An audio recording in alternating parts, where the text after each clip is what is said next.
If you are thinking of relocating or moving to Temecula, I am continuing my series of comparing the best communities or neighborhoods to live in the city of Temecula. Today we're going to compare Paloma del Sol with Paseo del Sol. I'm going to mess those up probably throughout the video, but I will correct myself if I do. They're very confusing. The reason I picked those two communities, they're right beside each other. They have a lot of similarities, but some differences. And in this video, I'm going to compare taxes. I'm going to compare home prices. I'm going to compare square footages of the homes in each community. And I'm going to go through the HOA and what the amenities are, how much the HOA is, and give you some video footage of the HOA amenities within each community. So you have a really good idea of whether or not either of these communities are going to work for you. I've sold homes in both of these communities.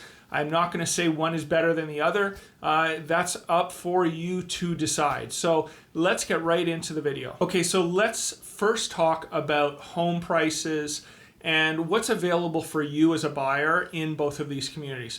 So the first one, Paloma del Sol. Because it's a bigger community, there are going to be, generally speaking, throughout the year, more options for you to buy in Paloma del Sol. Just more homes, more listings. Now, one of the biggest differences between the two is you're going to have the option in Paloma del Sol to get a smaller home, 1,000 square feet up to 1,500 square feet. There's a lot more of those than in Paseo del Sol. And with that comes a lower price tag. On average, the homes in Paloma del Sol you're going to find homes at that $580,000 to $650,000. In regards to Paseo del Sol, there's just less homes in that smaller square footage range, so your average home price is going to be a little higher, and the average home in Paloma del Sol is going to be that $2,000 to $2,300. So that right there could help you guys. For the person that might be retiring, or you don't have kids yet and you're starting a family and you might only need a 3-bedroom, Paloma del Sol might be a better option for you to get into the Temecula market at a lower price range. And then in 2, 3, 4 years, if you need a bigger home, you can always turn that into a rental. Rentals, I'm not going to get into this video, but rentals here do very, very well because of the schools, because people want to move here. So that can be an option for you. Later on in the video, I'm just going to go through the MLS and I'm just going to show you the prices and options for each of the communities. Okay, so next up, let's talk about the HOAs and the amenities. First of all, in Paloma del Sol, your HOA per month is going to be around $125 a month. And in Paseo del Sol, it's going to be around that $100 to $110 per month. Now, there are some differences in Paloma versus Paseo. Paloma del Sol has 5 pools. It has a massive green space, lots of walking paths, a frisbee golf course within the green space, basketball courts.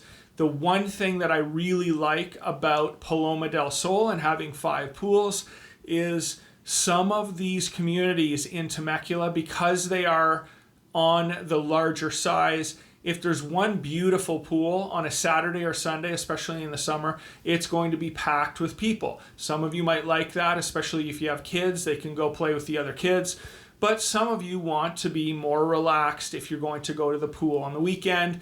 And having 5 pools will allow you to, within 3 to 5 minutes, find the pool that is just less busy. That is one of the big benefits of Paloma del Sol. When it comes to Paseo del Sol, has a workout area. It has a beautiful, probably one of the nicest pools, in my opinion, in Temecula.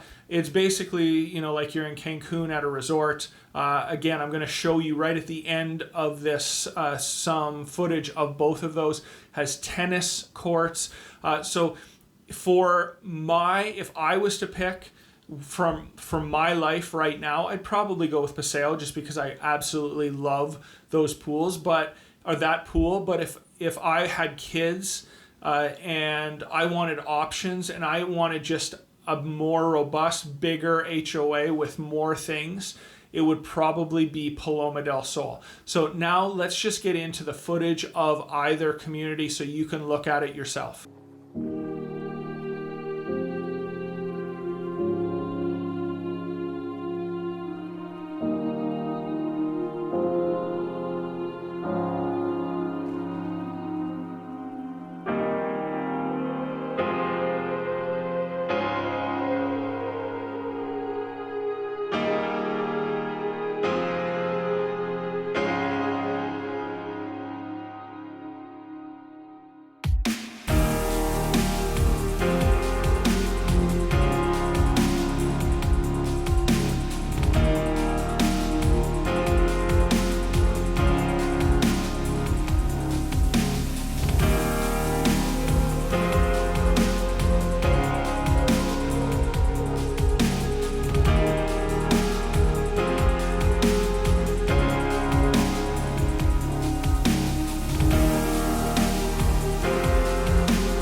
Okay, so now let's talk about taxes.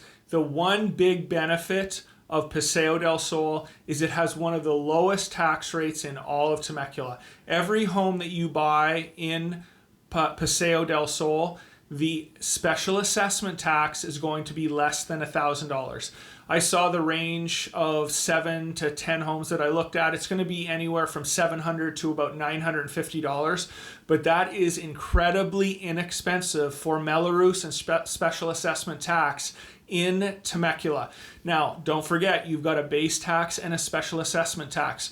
So you buy a $650,000 home in Paseo del Sol, you can expect your taxes for the year to be around that $7,000, $7,500 range.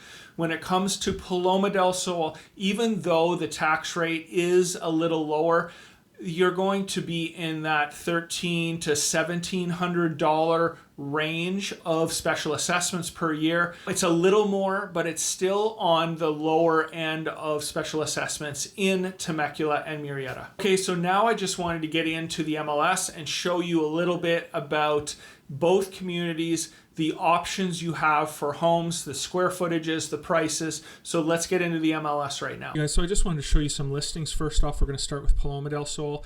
And I might have mentioned this earlier on the video, but it's just a bigger community, so there's going to be a lot more options, a lot more availability for homes, just because there's simply more of them. And the other point that I wanted to make that will help a lot of people, if you are a starting family, if you're a retired couple and you don't need the 2,000, 3,000 square foot home, there's going to be a lot more options here in Paloma del Sol than in Paseo. So if I'm looking here, we're going all the way down to really 18 to 20 homes, maybe 25 homes, and these are all in between 1,000 square feet and 1,700 square feet. Look at the amount of homes below 2,000 square feet in Paloma del Sol. So just the options are there for the $580,000 home, the $605,000 home. So there, again, we'll do list price here and we'll go from lowest to highest. There are 18 homes below 660,000 that are either A, active, or B, have sold or are pending. Okay, so next up is Paseo del Sol, and I did arrange these lowest list price to highest. You're still at that 624. There's just, that is one home. There's less of them. And if you look over here at the square footages, most of these homes are going to be 1,700 square feet and up. So you're just not going to find as many homes that are that 1,000 square feet to 1,500 square feet. And because it's a smaller community, there's just less of them. They're very similar in many, many ways. The location is very similar, but a lot or the majority of the homes in Paseo del Sol are going to be from that 2,400 all the way up to 4,000 square feet. There hasn't been a 4,000 square foot home sold recently, but this is the I would say the median range of home is going to be 2,300 square feet, and there's going to be it's going to be less likely that you can find that 1,000 to 1,700 square foot home. Okay, guys, now I just wanted to get into the location of both communities. Of course, they're right beside each other, so they're very close. They are very central. Temecula, you're close to the wineries, you're close to Old Town, you're close to Pachanga, you're close to schools, you're close to basically North and South Temecula, and both North and South Temecula have different things that might be of interest to you. Costco's very close. You are right along Rancho California. You're probably 10 to 12 minutes from Winchester. So really you have the best of both worlds being in these locations, because you are smack dab within 12 to 15 minutes of anything that you want to do in Temecula.